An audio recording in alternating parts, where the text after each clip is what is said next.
So Tuesday was basically a repeat of Monday of basically playing, um, chess and dominoes and hearts and doodling and color books and stuff like that and chit-chatting.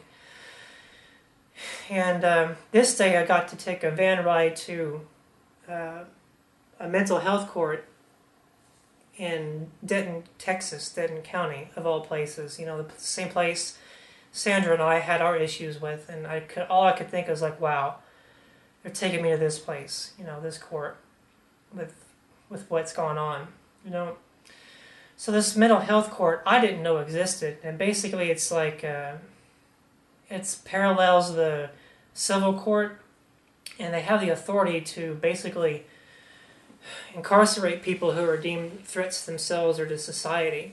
And it's basically a kangaroo court, because very few people, from what my court appointed probate officer told me, is very few people ever get a fair hearing and get out, because it's just so, she basically said I have less than a 10% chance of my case being heard and to get myself discharged that day.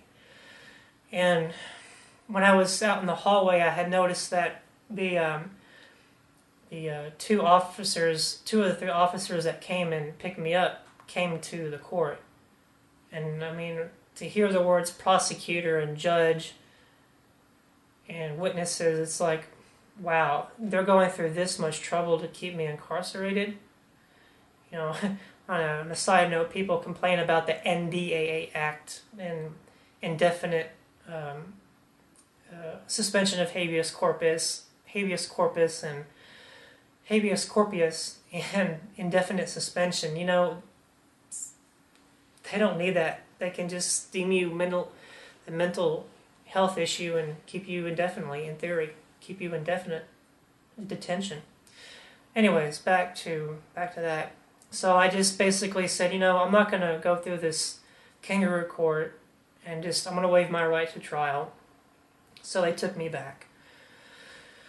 And I spent the rest of that day, again, playing dominoes and chess and cards and chit-chatting and attending the non-therapeutic group therapy. So,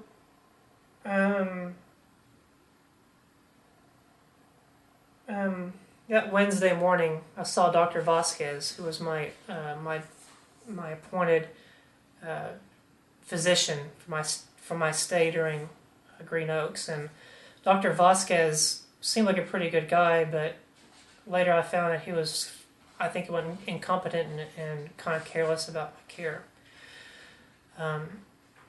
He basically came in Wednesday morning and said, you're doing pretty well, and I want to see about getting you out by the end of the week. And he didn't specify a day. So I took that as good news. Wednesday again was spent,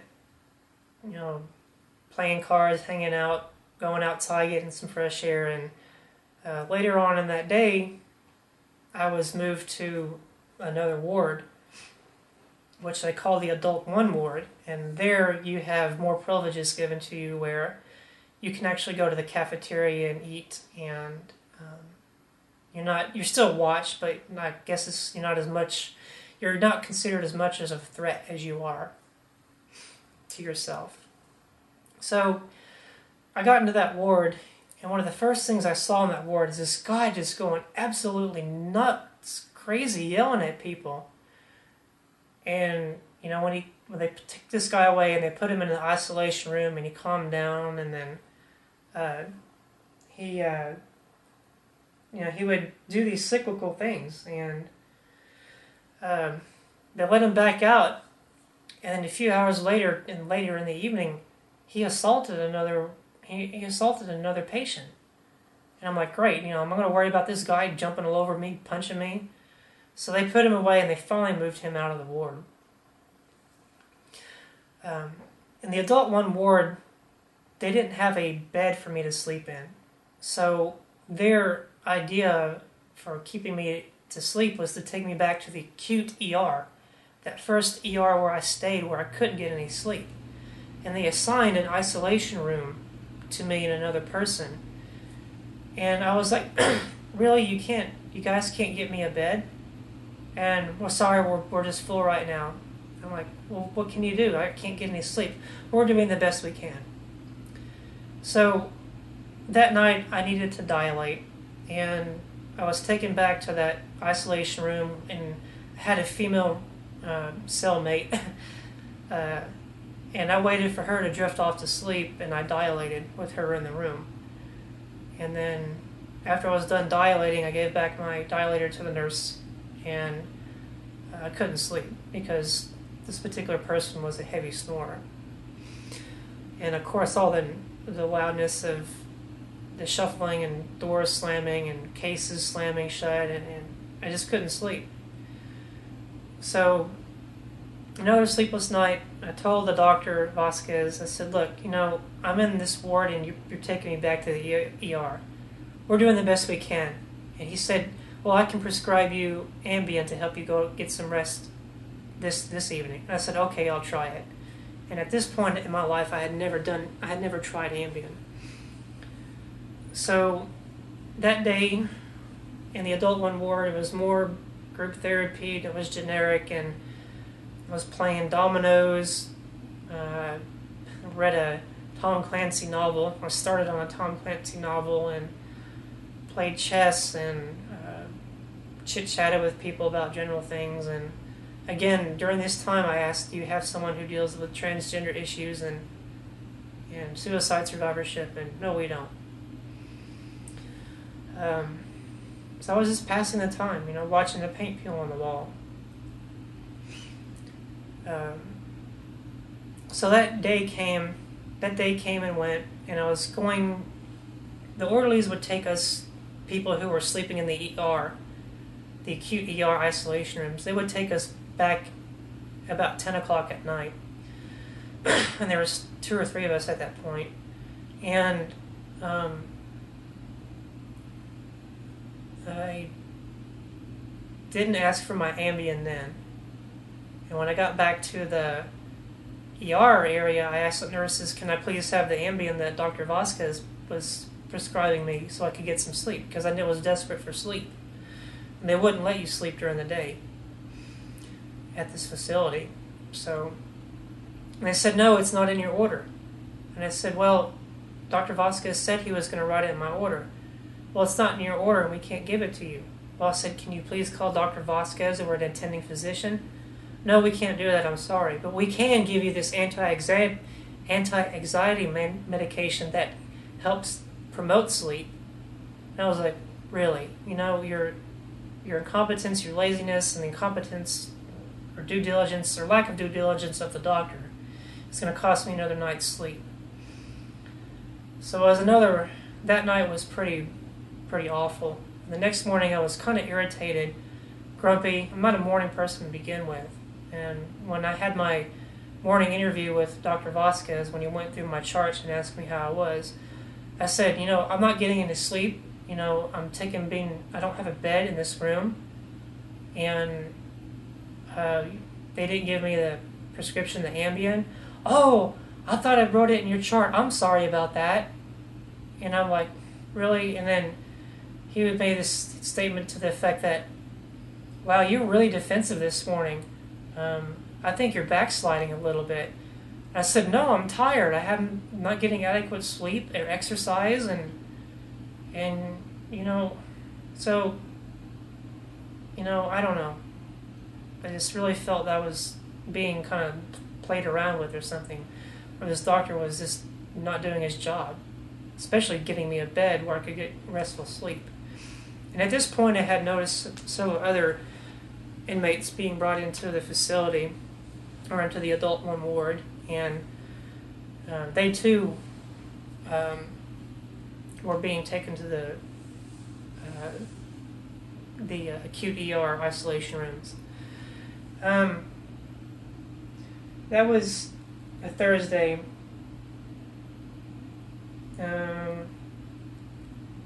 Through a Thursday. On Friday. So I finally was given Ambien Another day passed, and I was finally given Ambien. And about 9:45 o'clock at night, when I was going to go be taken over to the ward, to the acute ER isolation rooms to sleep again. And I had never taken Ambien before, and this stuff really hit me pretty hard. I mean, I started seeing double, and I was just sitting in a chair and just like a zombie and kind of falling over, and the orderlies had to basically like put their arm around me over the shoulder, basically drag me stumbling through this maze of hallways and doors and all these different wards to get me to the ER. So I wound up getting over there about 10:30 into the ER, and I slept from about 10:30 till 1 in the morning, when I was awoken by this guy out in the big birthing area, the open area, just snoring away. And I woke, I got up and I couldn't believe it. And I looked out across the ward, and people were getting awakened and agitated, and people were up walking around. And I went over to the nurse and knocked on the window. I said, the smart thing to do, this guy's waking everybody up. The smart thing to do would be put him in an isolation room and close the door so these other people can rest. And her comment was, "Oh, that's a great idea. Thanks for sharing that with us." And I just couldn't believe it. Me, the monkeys, telling the zookeepers how to run the zoo. And you guys are supposed to be professionals at doing this. So I couldn't get back to sleep. And that night was excruciatingly painful to me. I was at my limit, 3 or 4 days of no sleep, and the doctor's incompetence. And I just went back in there. I pulled the sheets over my head, and was telling myself, just hold yourself together another 15 minutes. You can do it. You can do it. I mean, I was really at a breaking point. And people say that these places, if you're not crazy, they'll make you crazy if you go into it. And that is very true. So, Friday night came into Saturday. I was taken back in the morning, and I was dead tired. I slept in one of the lounge chairs for about an hour or two before breakfast, and then we went to breakfast, and we came back, and I had, unbeknownst to me, Dr. Vasquez only sees patients during the week, Monday through Friday. And I was really disappointed I didn't get discharged, and I was really frustrated I was getting his treatment. And I had witnessed somebody else that day, later that day I witnessed someone else who got a room who had come after me, which really pissed me off. Anyways, I saw this doctor come in, and his name was Dr. Swafford. It's Dr. Swafford of Green Oaks, Swafford. And he was the one who gave me my morning evaluation. The morning evaluations, they sit you down with a chart and ask you how you're doing and how you are, and write the notes down. And basically, I told him that Dr. Vasquez was thinking I was doing well, and that he was going to discharge me by the end of the week. And I said, "Is it possible that I could be discharged today?" And Dr. Swafford said to me, "It's too late in the day to get the discharge papers in order, but I'll call Dr. Vasquez tonight and see what I can do for you to get out tomorrow." Never heard anything, and I just knew it was just a lip service, So that's when I started to get a little bit rebellious, and I started looking at our patient rights, which when you go to these places, your patient's rights are not given to you, and they just assume that you're incompetent or not mentally stable to comprehend them. So I basically decided, look, I'm going to cause an insurrection. I read them, and I started talking to the other inmates, saying, look, they're not giving us our rights to go out and, you're given a right to go out and get fresh air and slightly supervised exercise for 30 minutes. And we weren't given that. And we approached the staff about it. And they said, well, it's at the discretion at the nurses and the doctors. Nothing ever came of it,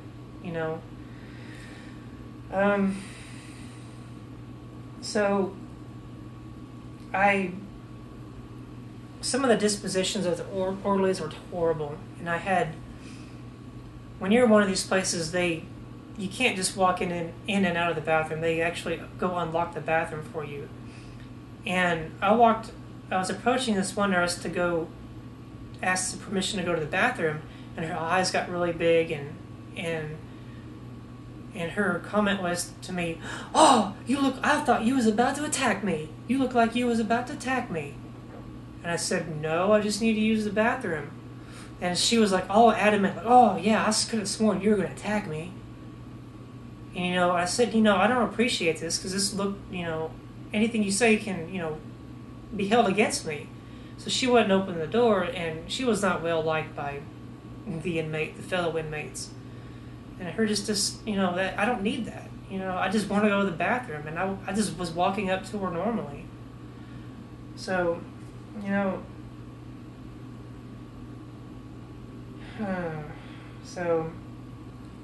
it was in that day that I realized that they had discharged 2 people, and then from that ward, and they had 2 people who had come before me were given rooms. And I approached the nurses station and the nurses about this, and I said, "Hey, look, I was here first, but these 2 people are getting rooms before me, or getting beds before me in this ward." "Oh, we're sorry about that. That was an oversight. We'll see what we can do." So they were really just pushing me. I don't know if it was intentional